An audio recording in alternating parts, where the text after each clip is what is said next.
It's a great pleasure to be able to. Yes, it's a great pleasure to be able to join you from so far away, and thank you for the invitation. I will be speaking about fatty acids, and more specifically the omega-3 fatty acids in pregnancy and lactation. Most of the work in the last 30 years in this area has really focused around the essential fatty acids, and as many of you would be aware, these are more about polyunsaturated fatty acids. And although these polyunsaturated fatty acids can be oxidized as an energy source, the main interest has really been in their bioactive abilities, and specifically the omega-3 fatty acids DHA, docosahexaenoic acid, and EPA, docosahexaenoic acid. These fatty acids are largely found in cell membranes and make up a portion of the invisible fats, so the fats that you don't see in the marbling of meat, in the tissues of fish, in egg yolks, and of course in breast milk. They have putative roles in cell signaling, the resolution and regulation of inflammation, and there's been a particular interest in cognitive function, particularly because DHA is concentrated in the brain, is actively accreted during pregnancy, particularly the last trimester, and probably makes up about a third of the lipid in the brain. So these essential fatty acids can be metabolized from their precursors, the omega-3 precursor, alpha-linolenic acid, or the omega-6 precursor, linoleic acid. They're not interchangeable, and it's these precursor fatty acids that are the essential ones. Although the long-chain fatty acids, arachidonic acid being the main omega-6 one, as well as EPA and DHA, can be found in foods, as well as having a small synthesis from their precursor fatty acids in the body. So that's just to put things into perspective. In the area of perinatal nutrition, most of the work has really been about prematurity and developmental outcomes of children. The earliest studies in the 80s and particularly early 90s focused on the high EPA fish oils and were really designed to extend the period of gestation. In the early 2000s, a lot of work was done, largely with the DHA-enriched oils as supplements targeted the improvement of neurodevelopmental outcomes from children, which also led to the work in allergy and allergy prevention and growth.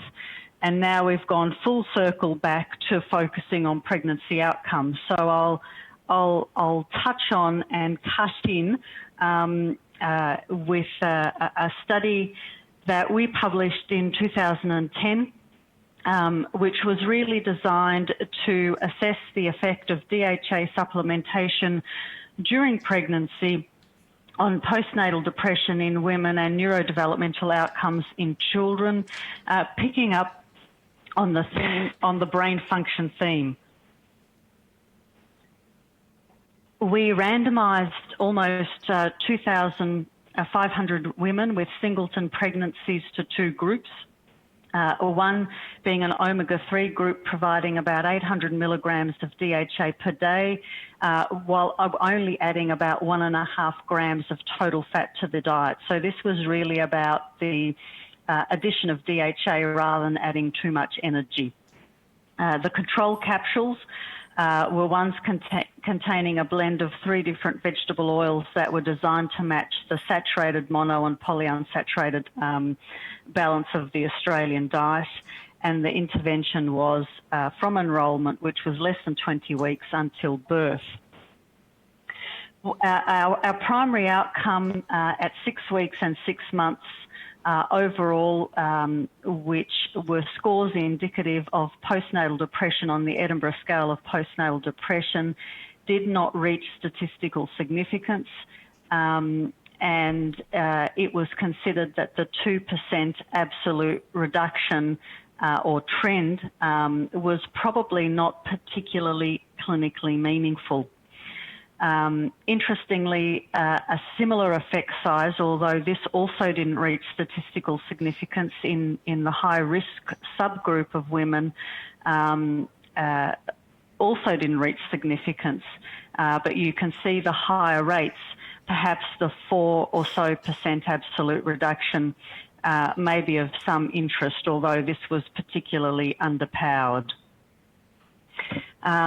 Now, looking at the developmental quotients and the intelligence quotients of the children, which were assessed at 18 months, 4 years and 7 years of age, with over a 90% follow-up through to 7 years, consistently suggested that supplementation with DHA offered no clinically meaningful benefit to childhood development. Given that most of these babies were born at term, who were largely breastfed with milk containing about 2.2% of DHA, it really does strongly suggest that the current guidance is adequate and doesn't require extra supplementation in otherwise healthy populations to improve neurodevelopmental outcomes for children. This is entirely consistent with results from various recent systematic reviews that have looked at the perinatal trials, including both pregnancy supplementation and ones that continued into lactation, where supplementation has varied anywhere from 250 milligrams per day to over 3 grams. The main focus here has been term-born children, few differences between groups. So overall, not a great deal of confidence for clinically meaningful neurodevelopmental pregnancies for children of term pregnancies. Moving quickly on to allergy and asthma. The original story here was about the balance of the omega-3 and omega-6s, and perhaps if that balance was shifted more in favour of the omega-3s, there would be lower production of prostaglandin E2, and therefore the Th2 type cytokines and IgE antibodies, which have been the hallmark of atopic responses. Obviously, the renewed interest with the discovery of new bioactives, the resolvins and the protectins, really led this charge. Out of our Domino study, we followed up the more high-risk children at risk of allergies, and what you see at 1, 3 and 6 years of age, the continuing atopic march for IgE-associated allergies, a small difference at 1 year of age, which disappears by 6 years of age. The difference at 1 year of age was largely driven by atopic eczema. This data are in contrast with the data of Bisgard et al. That were published in 2016, similar sized study using a much higher dose of long-chain fatty acids, particularly of EPA.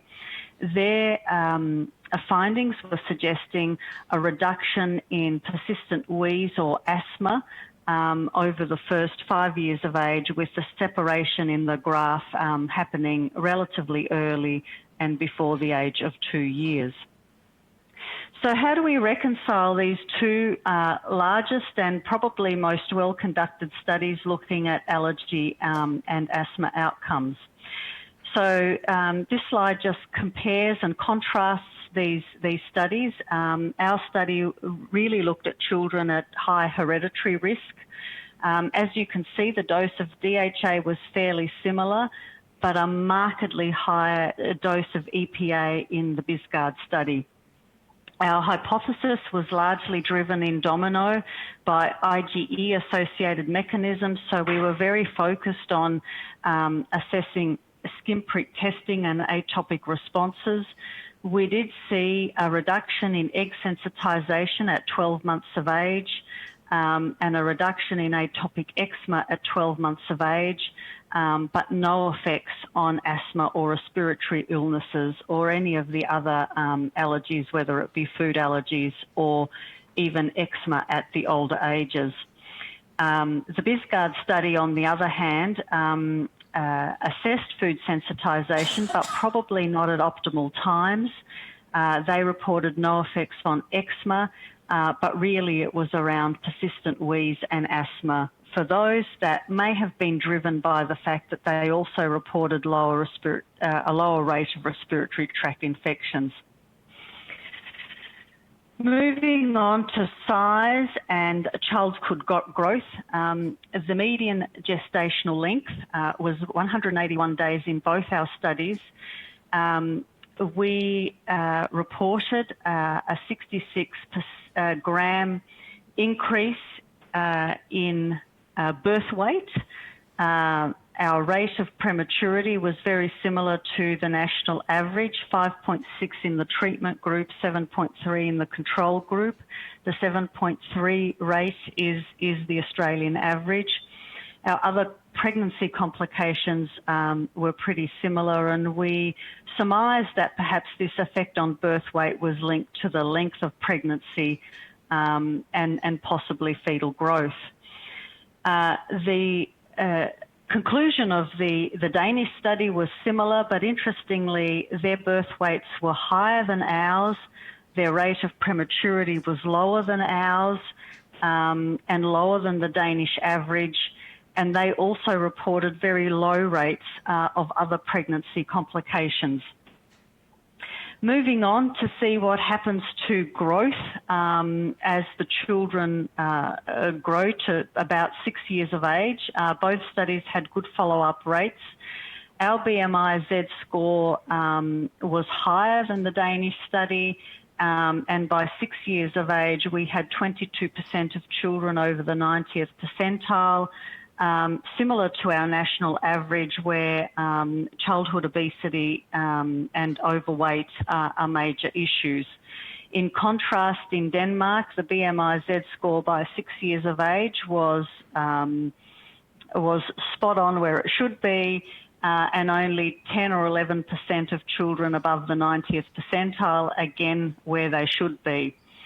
The social characteristics of the Danish study were better than ours, and from this we conclude that it might be too difficult to identify any modest growth effects in the long term, which are claimed by the Danish group in heterogeneous populations that are exposed to obesogenic environments.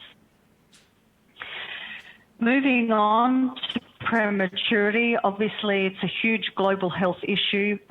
15 million babies born preterm every year and rising according to World Health Organization reports. Variations in countries anywhere from 5% to 18%. There is obviously a social gradient, but it's not necessarily only the low and middle income countries where there are lots of preterm babies. The US and Australia have relatively high percentages. I think the only reason we in Australia don't appear on the list is that our population is smaller. The most interesting secondary outcome from our Domino study was that we did see this reduction in early preterm birth compared to with omega-3 fatty acids compared to control. We also saw an increased rate in post-term inductions and post-term pre-labour caesarean sections, suggesting that something was going on about moving the whole distribution to the right in terms of influencing gestational length. Obviously, gestational length on its own is not the only important outcome. Our reduction in early preterm birth was associated with fewer admissions to neonatal intensive care, fewer cases of brain injury and fewer perinatal deaths. And it was these outcomes that really sparked us to ask other questions. and how best do we balance these data. The number that would be needed to treat from our Domino study to prevent one birth less than 34 weeks would be 87, but the numbers needed to cause one post-term induction would be 25. And obviously there's things to consider in the way we may minimise risk. So in taking our path to try and reduce the risk of preterm birth, we undertook a major update of the Cochrane systematic review, trying to synthesise all available data from randomised intervention studies, and then to conduct our own new modern intervention study with a contemporary population where low-dose supplementation had become relatively common, and also try and minimise the risk of a prolonged gestation. The new Cochrane review was published towards the end of 2018. Much to our surprise, we identified 70 randomised trials with almost 20,000 women, a lot of activity in the area with 23 ongoing trials. The trials were mainly from high-income countries, and most trials only included singleton pregnancies. Test doses ranged widely, and the intervention really in most studies were fish oil capsules, although some studies included oils or eggs or bars or dairy products. So what did we find? Birth less than 34 weeks, a 42% reduction from 11 trials. Birth less than 37 weeks, an 11% reduction from 25 trials. Birth greater than 42 weeks, a 61% increase from 6 trials. The first 2 outcomes were considered to be high quality. The third outcome, the prolonged gestation, was considered to be moderate quality. Some other important outcomes, a mean shift, modest in the duration of gestation, a significant reduction in birth weight and low birth weight, but this didn't seem to be modified by a small for gestational age.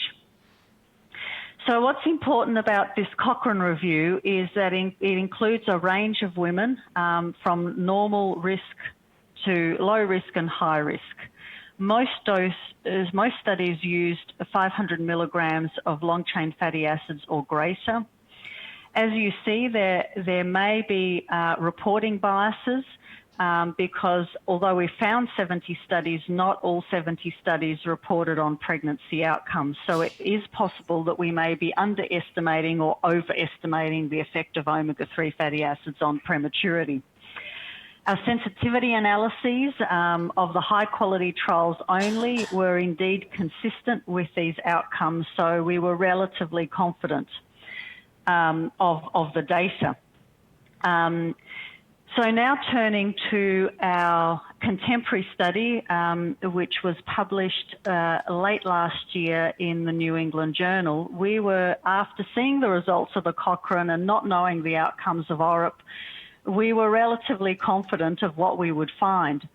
And really ORIP was designed to test a population-wide approach. We included singleton and multiple pregnancies. We had very few exclusions. We included women who were already taking low-dose supplements, and then if they agreed to be randomised, their supplements were replaced. The supplementation, like Domino, started less than 20 weeks, but we stopped supplementation at 34 weeks to try and reduce the rate of preterm birth. Unlike the other studies, we used a dried blood spot test to be able to assess fatty acid status at entry. Much to our surprise, we found no difference in this population-wide approach in early preterm birth. So no differences, absolutely no differences between the groups, and no difference in preterm birth, post-term labour or caesarean sections or gestational age. So we went back to the drawing board. Clearly, ORIP was designed to assess this broad-based supplementation strategy, which was quite different to some of the studies, or many of the studies, in the Cochrane Review. The main differences really were that we included multiple pregnancies and we were inclusive of women who were already taking low-dose supplements. So moving on to try and address the issue of multiplicity and baseline status, we are actually in the process of updating the Cochrane Review, and here we have added ORIP as well as a new study out of China, which adds collectively almost 10,000 women to the study. What we see is that the effect of prematurity in singleton pregnancies remains, and surprisingly, the ORIP data are entirely consistent with the overall diamond in singleton pregnancies. However, there doesn't appear to be much going on with supplementation and in multiple pregnancies.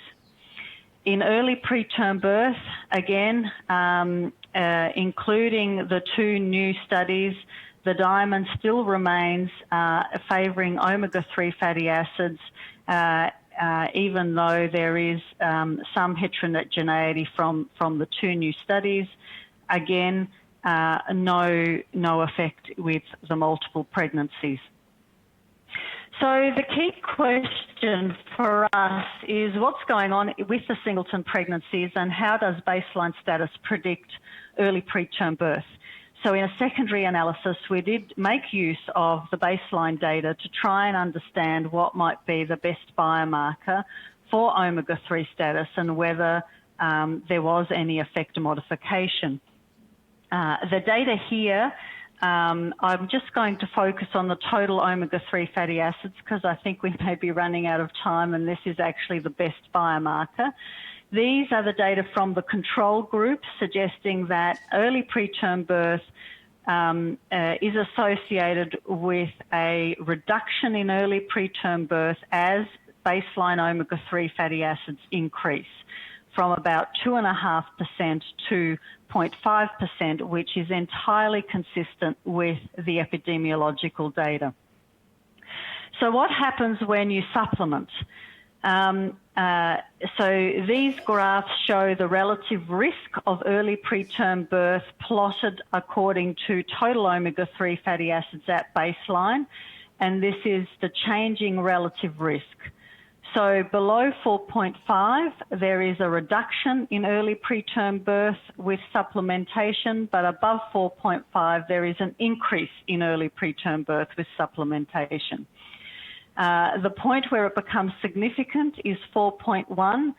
So below 4.1, there is a significant reduction in preterm birth, but above 4.9, an increase. So to summarise this, lower status in early pregnancy associated with higher risk of early preterm birth.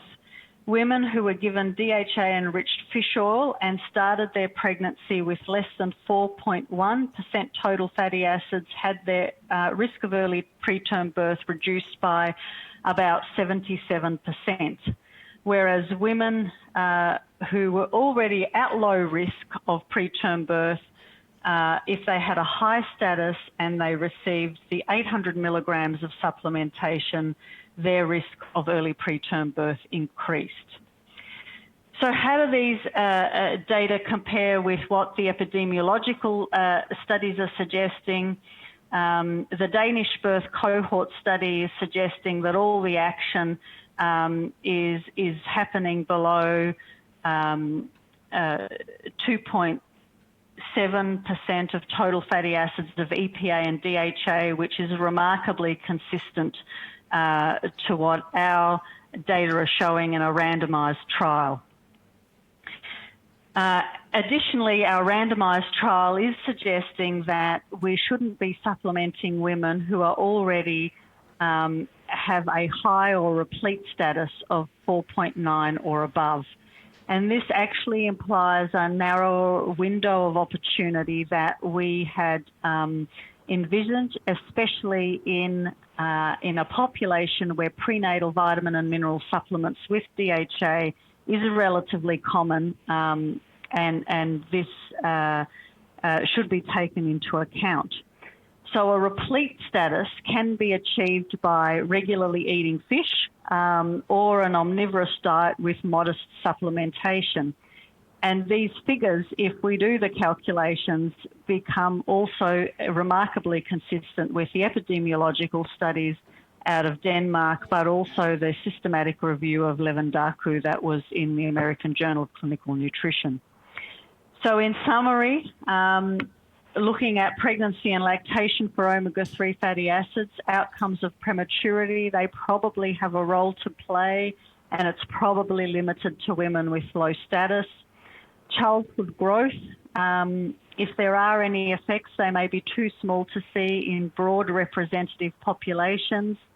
In childhood neurodevelopment during pregnancy and lactation, probably no effect on healthy term infants.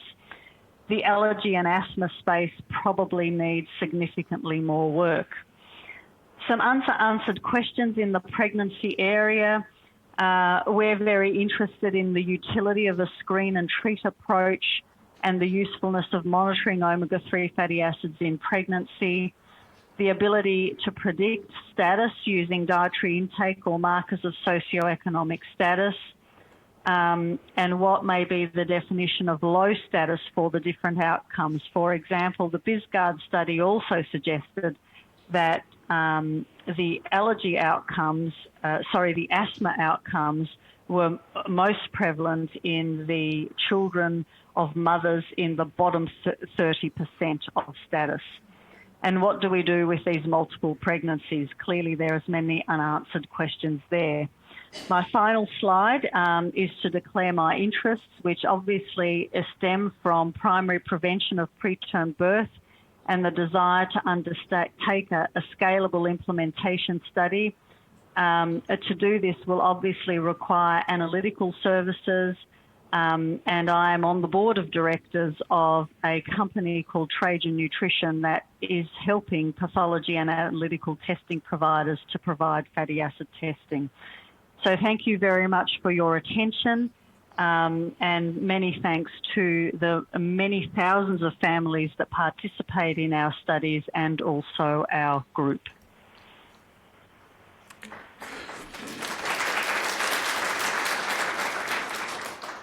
So thank you for that great presentation, Dr. Makrides, and we're going to be taking questions from the audience.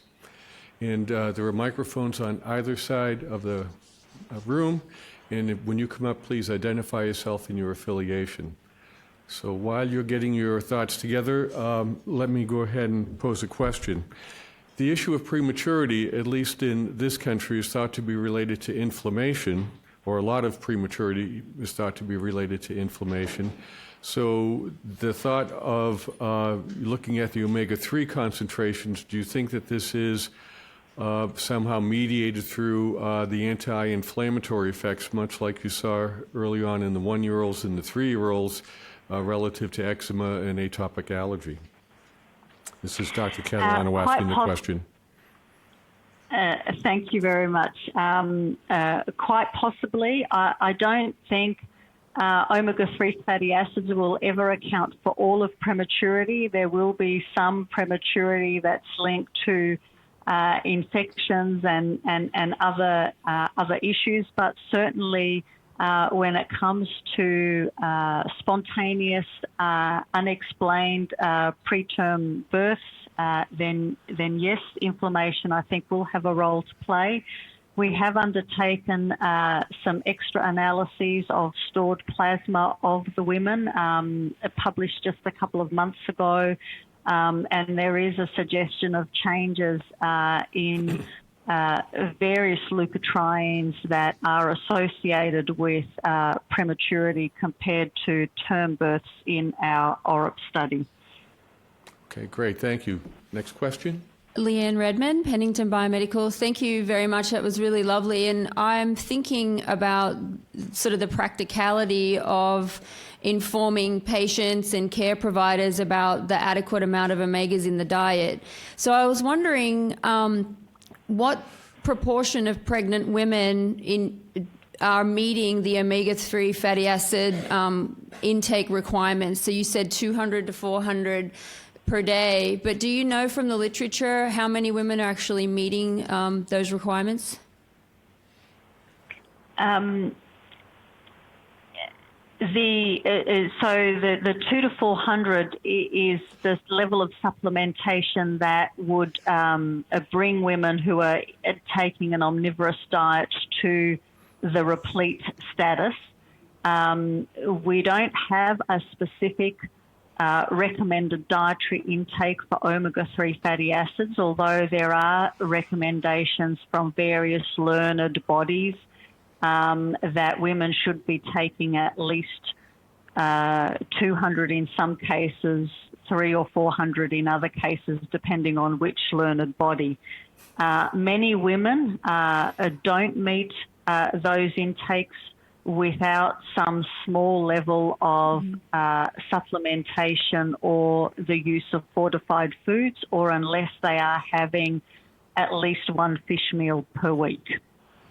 Because that was going to be my next question, is how can you actually determine that? So I wondered whether food frequency questionnaires or a diet recall or something like that would be sufficient, but it sounds like you need to actually measure this in the blood. My view is that measurement is the most precise way. One of the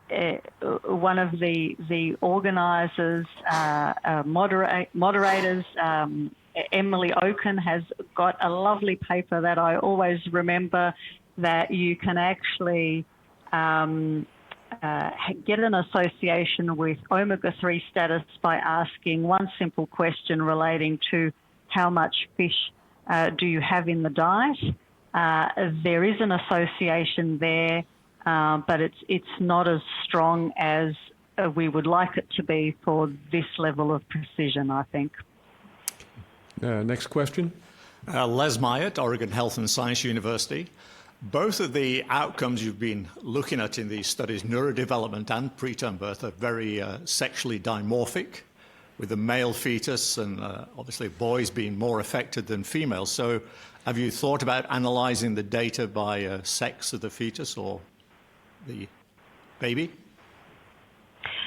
Sure. The neurodevelopmental outcomes we certainly did analyse by sex of the baby, and there were no effects over the 7 years. Although we have seen some effects of sex when we supplement preterm babies, which weren't part of this presentation. In terms of the rate of prematurity, whether the birth was a male or a female, again, there didn't seem to be any difference with the effect of omega-3 fatty acids. Okay, thanks. So just coming back to the first question from Dr. Catalano as well, you could recognize probably 5 or 6 different phenotypes of preterm birth, and you can review charts to actually get a good idea of which they are. And again, would it be useful to actually go back and analyze data in that way to say, is it a specific phenotype that you're affecting? Is it inflammation? Is it idiopathic, et cetera, rather than just global preterm birth or early preterm birth? In the exploratory analyses that we have been doing with our ORIP data, we have separated out spontaneous preterm and early preterm birth and iatrogenic ones, and the trends were exactly the same. Clearly, we were running out of numbers for early preterm birth to do any further meaningful separation of the iatrogenic early preterm births. Thanks. We have time for about one more question.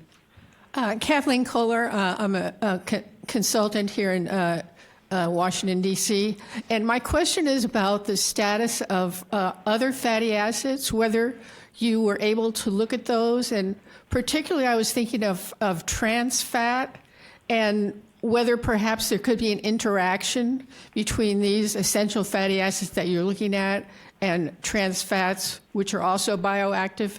And perhaps that might also show some difference between your findings and those from Denmark, where I understand that their intake of trans fat is minimized, perhaps with other countries at the time of the studies. Sure. We didn't specifically, although we've measured it, we haven't specifically looked at the trans fatty acids. The trans fatty acid concentrations in the blood in our Australian mothers was very, very low. We have very low intakes of trans fats in the Australian diet. We did also look at other polyunsaturated fatty acids that may be implicated in prematurity, like arachidonic acid and also linoleic acid as a main precursor of arachidonic acid and a main competitor of the omega-3s. Neither of those fatty acids had any relationship with prematurity. So 2 quick questions from individuals who are viewing from the webinar. One is, would you be supportive of the GGA sort of recommendation that if a woman were to eat 8 to 12 ounces of fish during the week, that would provide sufficient baseline levels of omega-3 fatty acids? I'll just quickly do the calculated conversion. Sorry, how many ounces? It was 8 to 12, which is what the recommendation is. Yes, that should provide enough omega-3 fatty acids to meet to achieve that status above 4.1, provided, of course, that they were fish that weren't farmed, or at least if they were farmed, they were finished off in an appropriate way, because that will also affect the fatty acid composition of the fish. So if they were eating even, tinned salmon or tuna or something like that, to that level, that would be enough to get over the 4.1% of total fatty acids, yes. Thank you. And then the next question is, were there any studies that simultaneously looked at blood loss volumes with the use of fish oil? In practice, we've noticed a marked increase in incidences of postpartum hemorrhage. That was one of the safety outcomes in the systematic review, and we certainly measured that quite carefully in our Domino study, and didn't see any particular differences compared to control. We measured blood loss at delivery as well as reports of postpartum hemorrhage, and there were no differences, and which is entirely consistent with a Cochrane review. Great. Well, thank you very much, and I'd like to take the opportunity to thank Dr. Makrides for her presentation and the discussion and question and answer session. So thank you very much.